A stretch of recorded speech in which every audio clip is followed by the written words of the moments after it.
Today we'll talk about how can you disable users you follow on your Dailymotion app. We're going to figure out the solution or know how you can do that on your app. So you just follow these ways, then it's going to work with you. All you have to do, you just go down, click here in this sign down here, just click on it.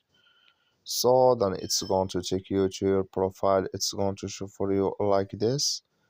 Then all you have to do, you just go here above this sign, click on it.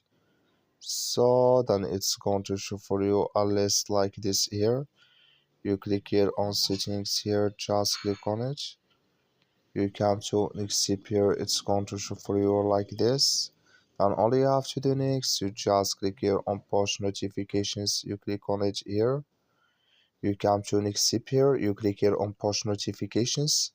Then you click here on go to settings here. So then you come to next step here, click on notification categories. You come to users you follow, click in this sign or this color.